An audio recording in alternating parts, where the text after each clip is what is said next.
Ashamaar kafuunee daawwattoota keenyaa kun daawwachaatti kan jirtan tamsaasa kallattiin isiniif darbaatti kan jiru Oromoo Diiyaasporaa Miidiyaa ODM as magaalaa Lakkoo Miniyaapolis Seenpool irraati. Keessummaa tokko qabnaa. Keessummaa keenya waliin dhimma ijoo irratti kan nuyi fuulleffannu. Keessummaan keenya gama eegdota warraaqsa Oromiyaa yookiis immoo Oromiyaa Revolutionary Guards kan jedhurraati kan isaan dhiyaatanii.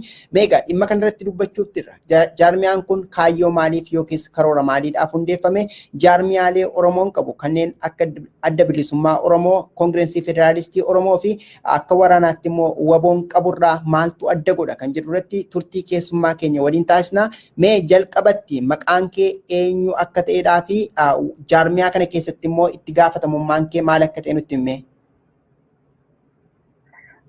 Tolee, galatooma miidiyaa keessan kanarratti nu affeertanii yaada keenya nurraa fuudhuu fi ani Nadhii Elemoo jedhama, dubbii himaa eegdota warraaqsa Oromiyaati. Tole egaa mee eegdota warraaqsa Oromiyaa kan jedhu maqaa moggaastanii sana qofallee otoo hin taane marsaalee hawaasummaa irratti illee maqaan kun erga dhaga'amuu qabee gara waggaa 2 lakkoofsuudhaaf kan inni jiru. Mee kaayyoo fi galmi jaarmiyaa keessanii maarratti kan fuulleffatedha?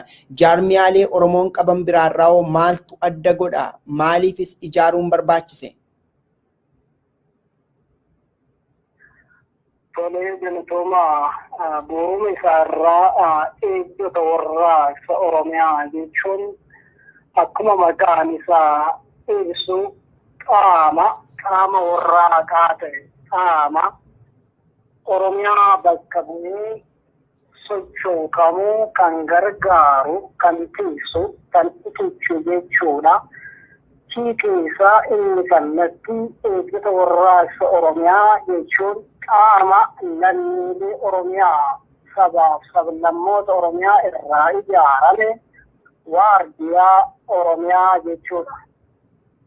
Eegdonni warraaqsa Oromiyaa akeekni inni ijaarameef hawwii fi fedhii lammiilee Oromiyaa kanneen galiin gahan qaama siyaasa bakka bu'an akkasumas waraana lammiilee Oromiyaa irraa ijaaramanii uummata isaaniitiif dhaabbatan kan bakka bu'an waliin ta'uun jara kana tumsuun, itichuun, utubuun akka isaan dantaa fi fedhii lammiilee irra jalletti tiksuudha.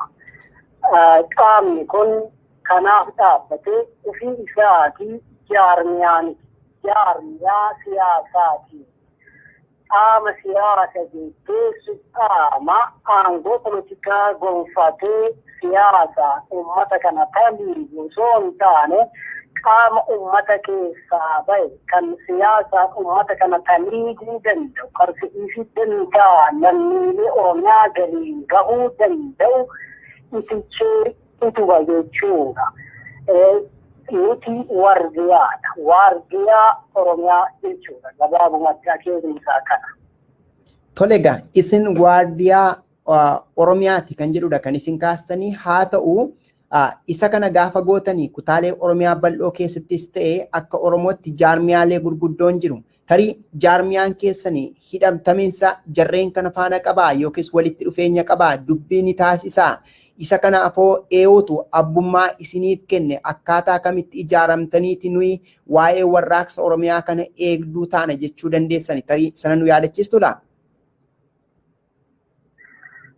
Tole galatoome, qabsoon uummataa keessaayyuu qabsoon bilisummaa Oromoo gaaga'ama hedduu irraa baraaramee kan har'a gahe parsantii 2 waan qabsoodhaatu namni ol ba'ee ifatti dubbatu osoo hin taane parsantii 98 harka lafa jalaatiin hojjetamudha. Nuti harka jalaatiin yeroo dheeraa hojjetaa turre erga jijjiiramne dhufe jedhanii biyya kana keessatti jijjiirama osoo hin taane jijjiirama agarsiisu. Gootonni siyaasaatiin waliin qabatee diibatti as dirqamne ifatti of labsine. Kanaaf nuti paartii siyaasaa, jaarmiyaa siyaasaa kamuu hin deeggarru, kamuu hin morminu. Nuti jaarmiyaa siyaasaa akeekan honaa galii ga'u gara inni akka inni fi dantaa ummataa gara dabarsine kan fedhii dantaa ummataa irra ejjetu ammoo ni balaaleffannaa dura dhaabbannaa ni dabarsiisa. Kanaaf nuti jaarmiyaan nuti wardiyaa Oromiyaati.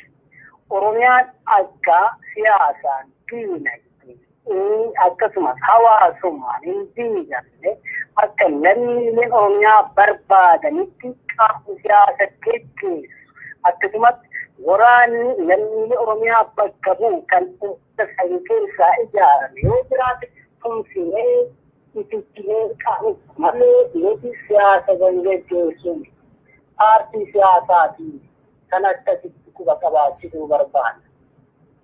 Tolega akkas akka hin taane kaastaniittu garuu dhimma Oromoo kana yookiis Oromoon gaaffiin Oromoo itti deebi'uu danda'a akkaataa jedhamu irratti viiwwan garagaraatu jiru. Viiwwan kun immoo warreen kaan karuma nageenyaa filannoodhaan aangoo biyya sanaa qabannee dantaa Oromoof Oromiyaa eegsisna kan jedhan jiru. Kanneen akka waraana bilisummaa Oromoo WBO immoo yoo fudhanne lakki biyyi kun waraanaan ijaaramte waan ta'eef waraanumaan dantaa Oromoo mirkaneessina kan jedhutti amanu. Isin garee isa loogdanii fi itti amantan qabdu moo gidduuma lamaan kana teessaniiti kan isin waa'ee Oromoof Oromiyaa kana dubbachaatti jirtani?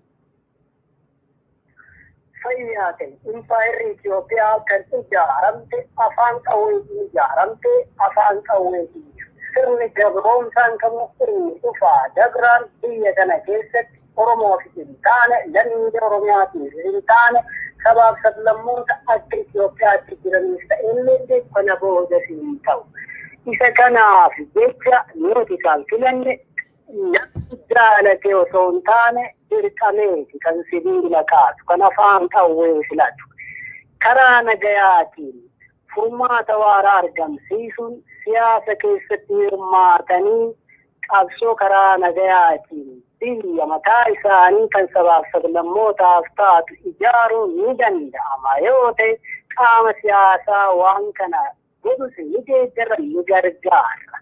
Kun hin ta'u taanaan akka amma ati naan jette impaayira afaan qawweetiin ijaaramte afaan qawweetiin diiganii biyya mataa isaa yookaan uummata isaa tajaajiluun mootummaa uummataaf ta'u ijaaruun ni danda'amsa jedhuttis ni amana. Sababni isaa qaamni kamuu kan sabaaf sablammoonni jaalatu kan uummanni isaa jaalatu uummata isaatiif jecha qabsaa'u kan uummanni jaalate ni gargaara.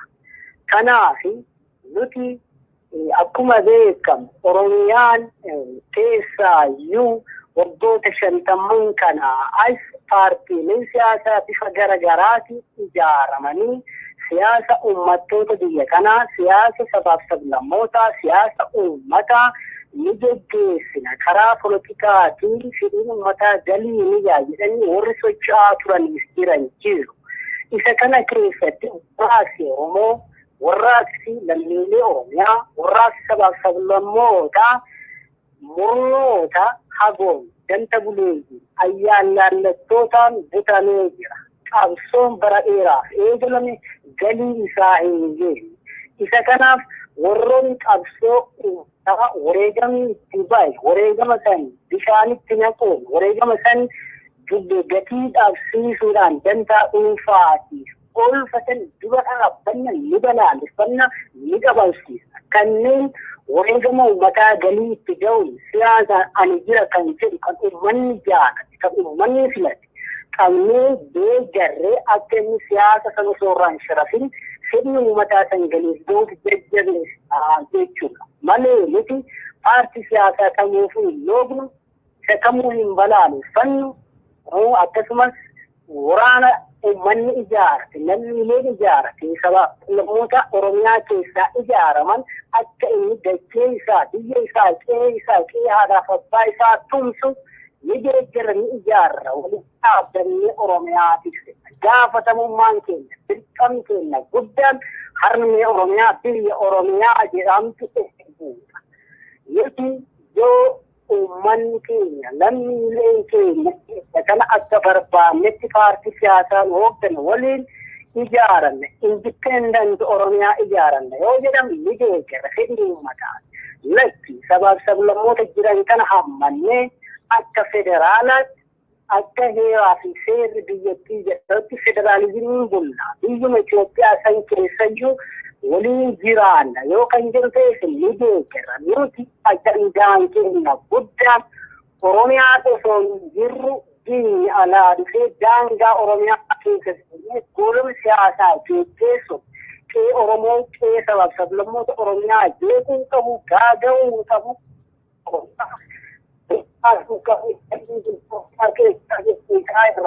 investimentii buqqaasee Oromoo sabaaf sablammoota Oromiyaa keessaa uummattoota kadhattuu rakkattuu baqattuu taasisuu hin qabu. Ejjennoon keenya guddaan qaama lammiilee Oromiyaa bakka bu'an waliin taanee Oromiyaa tiksuudha. Oromiyaa ijaaruudha. Yoo akkas ta'e biyyittii yeroo ammaa kana bulchaatti kan jiru Oromoon itti quufinsallee dhabuu paartii PP jedhamudha biyyittii bulchaatti kan jiru. Isin immoo warraaqsa eegdota warraaqsa Oromiyaa yogguu taatanii mootummaa biyyittii bulchaa yeroo ammaa jiru kana waliin hariiroon isin qabdaniyoo maal fakkaata? Sana qofallee miti jaarmiyaaleen boor biyyittii keessatti waa'ee Oromoof Oromiyaa irratti gahee keenya ni taphanna jedhanii warreen socho'an immoo jiru. Jaarmiyaalee gurguddaa kanneen akka adda bilisummaa Oromoo haaluma wal fakkaatuun Koongireensii Federaalistii Oromoo fi paartiin biyyoolessa Oromiyaas egaa jira. Haa ta'u kanneen waliin hariiroon isin qabdaniyoo maal fakkaata? Yoo akkas ta'e immoo yeroo tokko kanuma isin baatii fulbaanaa 2019 daddaaqaminsa Oromiyaa keessatti uumame bu'uura godhachuudhaan labsii baastanii qabdu jechuun mootummaan ce'umsaa biyya Itoophiyaa keessa sanatti hundeeffamuu qaba kan jedhu tokko akeektanii ture. Sanuma hordofuudhaan immoo garee hooggansa Oromiyaa kan jedhamu hundaa'eera. Wanti kun waan akka wal morkeef wal dorgommii hin fakkaatu moo wal quba hin qabdan moo akkamitti ta'uu danda'e wanti kun tarii isa kanarratti waan jettan yoo qabaattan? Ayyee galatoonni isa waan paartiilee siyaasaa Oromootti osoo hin dabrin dura gaafii jalqaban gaafatte mootummaa waliin hariiroo qabdu sirna kana kan taliigaayyo kan amma ODP OPDO yookiin badhaadhina ammaa kana geggeessaa Oromoo isa jette sirriidha. Sirnicha kana kan geggeessaa jiru. Mataan biyya kanaa Oromiyaa qofa osoo hin taane akka Itoophiyaatti kan geggeessaa jiru Oromoodha. Oromoo ta'uu isaatti ni amanna. Garuu nuti qabsoo sabaaf sablammootaa dantaa sabaatiin qofa hin gurgurannu. Kana jechuun maali? Oromoo jechuun Oromummaa jechuun maqaa qofaa miti ilaalcha gocha waan jechaan jedhan gochaan mirkaneessuudha. Nuti kan itti amanu dhiigummaa qaamni biyya bulchu kun Oromoo ta'eef osoo hin taane ilaalchi inni Oromoof qabu, ilaalchi inni Oromiyaaf qabu, taree dabree ilaalchi inni sabaaf sablammoota biyyattii kanaaf qabutti amanna. Sirni kun sirna maqaa dimokiraasii jedhu golgaa fi dahoo godhatee tarkaanfataa jirudha malee sirumayyuu sirnoota nugusoota isa Saala Sillaasee, Minilikii, Nugus Jaanooy, Haayile Sillaasee, Dargu waggoota 27 dabraniif maqaa TPLF jedhuun kan sochoosaa jiran Ihaadigi isa kana caalaa sirna hammaataa. Waggaa sadiin kana maqaa jijjiirama jiru sobee namoota afaan qaban arraba qaban fuulduratti as baasee qabsoo uummanni barootaaf itti dadhabee wareegama lubbuu wareegama qaqqaalii ilmaan isaa itti dhabe garaa butaati. Isa kanaaf jecha nuti ilaalchatti amanna malee dhiigaan Oromoo ta'uu isaatti amanna.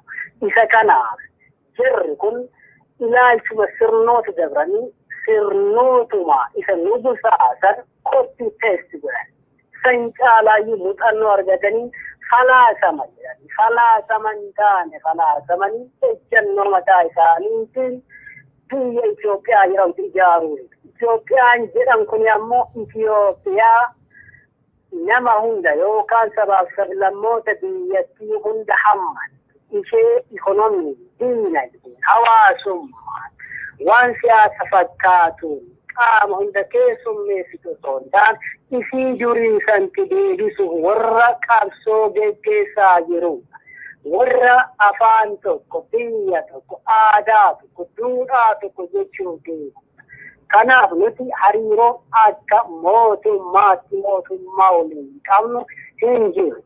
Garuu nuti caasaan keenya kan mootummaa keessa diriirfamee jiru hedduu. Isa kana keessa akkuma duratti siin jechuu yaale caasaan poolisaa jira. Akkasumas caasaa federaalaa keessa kanneen jiran lammiileen Oromiyaa jiru. Caasaa tikaa keessa kan jiran jiru. Bulchiinsa haqaa fi nageenya Oromiyaa keessa jiru. Inni kun hundi dhimma Oromoof Oromiyaa, dhimma lammiilee Oromiyaa irratti hojjetu kanaa jechuudha. Jara paartiilee siyaasaa na gaafattetti yoo sii deebi'e dhugaadha. Nuti fulbaana 2019 goolama siyaasaa biyya kana keessatti dhalate, kiraayisisii biyya kana mudate, xiinxalli haalli jiru ulfaataa akka ta'u hubannee labsii baafne san paartiileen siyaasaa lammiilee Oromiyaa bakka bu'an mootummaan ce'umsaa ijaaramu kaliidanii geessisuu qabu. Karayaa barreessinee kenninee fi jirra karaa imeeliitiinis harkattis waajjira isaanii geessineerra ittineerra fira itti danda'u. Dhugaa Oromiyaa keessaa eenyuun itti amane kan lammiileen Oromiyaa itti amane kan deeggarsa beeksisaa qaban paartiin siyaasaa asaan biyya kana ijaaramanii fedhii uummattootaa kabajanii tarkaanfachiisuu danda'an kanneen jedhaman adda bilisummaa Oromoo kan obbo Daawud Ibsaatiin hoogganamu, Kongireesii Federaalistii Oromoo kan Profeesar Mararaa Guddinaatiin hoogganamu, akkasumas paartii biyyoolessa Oromiyaa kan Birgeedar Jeneraal Kamaal Galchuutiin hoogganamu. Jara kanaan eegumsa ijaaramuuf jiru kan akka isaan taliijan, akka isaan abbummaa itti fudhatanii eegumsa kana hoogganiif dirqama itti kenninee turre. Dabalataan paartiileen siyaasaa biroo yoo kan akeeka kana kan hordofan jiraatan ittiin jaalamanii akka itti dabalamanis eerree jira.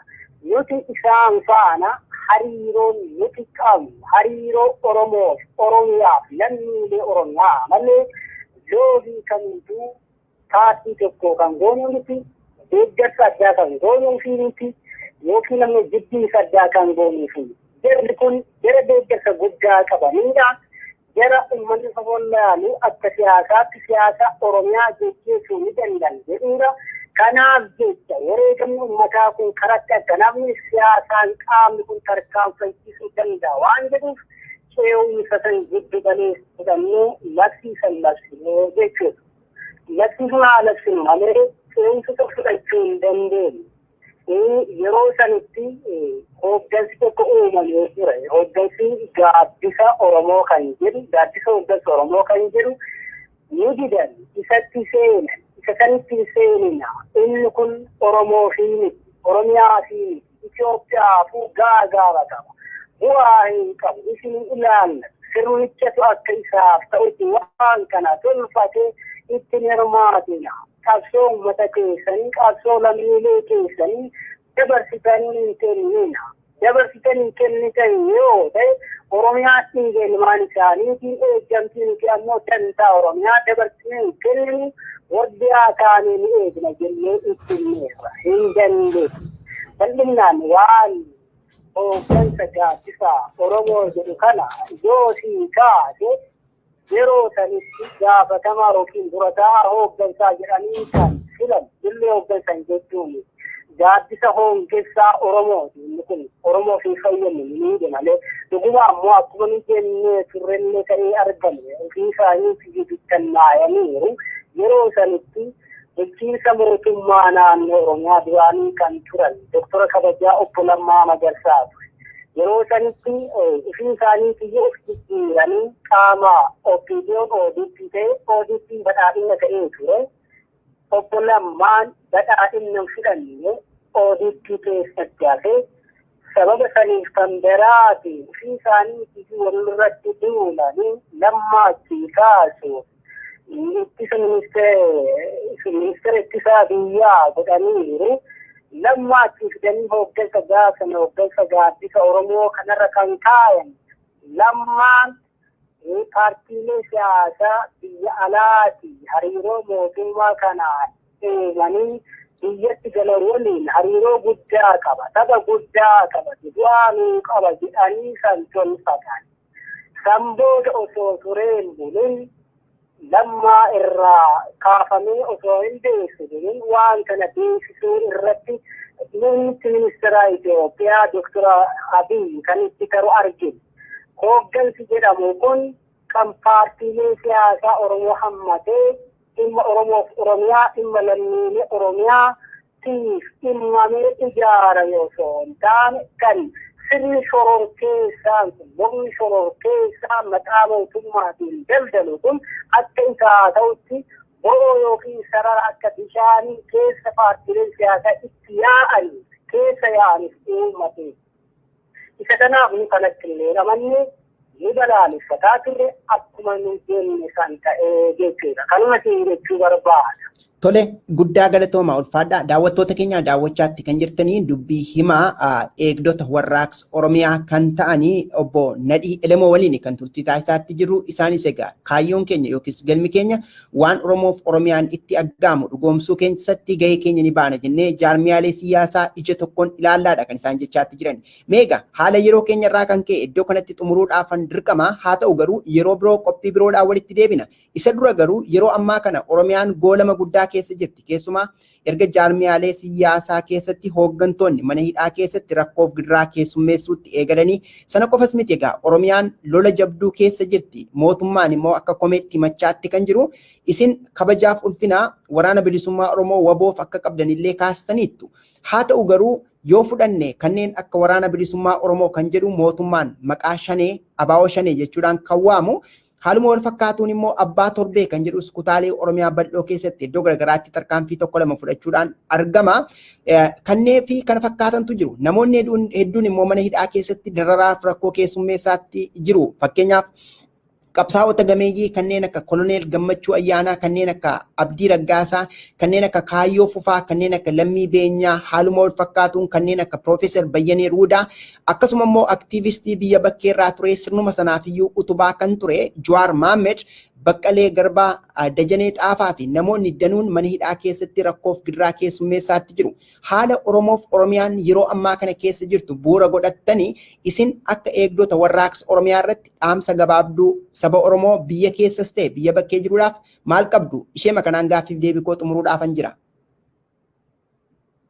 Eeggattoonni faaddu bu'uura gaaffii ati na gaafatteerra waan maqaaballeessi waan hin taane maqaan hin taane bibittilee qaamota hin taanetti maxxansuun mootummaan sirni gabroomsaan kun uummata itti nafaa jette keessaa tokko sirni kufuu ga'e kan warraaqsi mataa hudhee isa qabu yeroo hundumaa qaama uummanni jaalatu qaama uummanni ofitti aanfatutti maqaa balleessii uuma.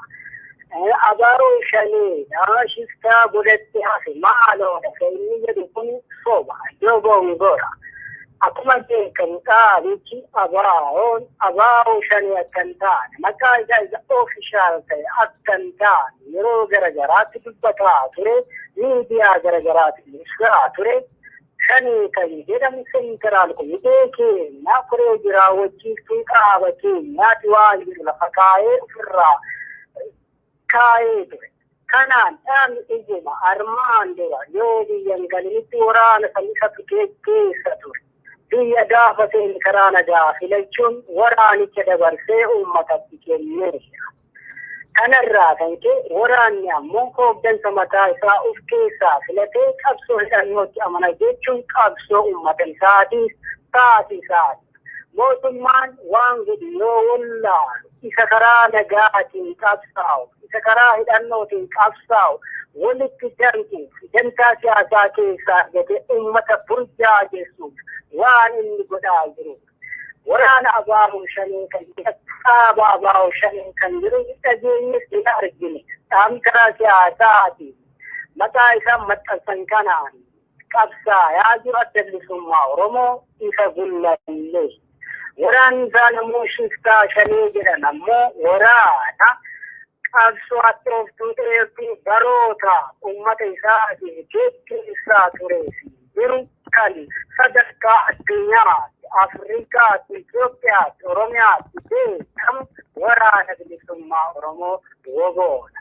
Dhugumaan armaan waggoota 7 arfan dura hanneen dhiittaa fi dhiibbaa shororkeessaa kanaatiin ofirraa qolachuuf maqaa abbaa torbee jedhuun tarkaanfiin garagaraa fudhatamaa. Kan amma jiru abbaa torbee isa sana osoo hin taane abbaa torbee isa isaan abbaa torbee san golgaaf da'oo godhachuudhaan ofii isaaniitii nama dantaan maallaqaan kondominiyeemii bitanii bobbaasanii ebalu jedhanii fidanii dookimantarii irraa hojjetaa jiru. Inni kun fakkeenya yeroo dhiyoo. Kanaaf abbaa torbee waraana shanii waan jedhamu amma hin jiru. Kan jedhu waraana bilisummaa Oromooti kan dhagahamaa jiru kan beekamu. Inni ammoo maaliif qabsaa maaliif jira maal hojjette isa jedhu karaa hooggansa isaanii irraa hubachuu dandeessu. Kanuma jira. Kan waa'ee hidhamtoota paartiilee siyaasaa ugguru hoogganoota isaanii miseensota isaanii mana hidhaatti darbachuu kun akeekuma sirna gabroomsaa. Kana yoo hin goone dantaa hin argatu.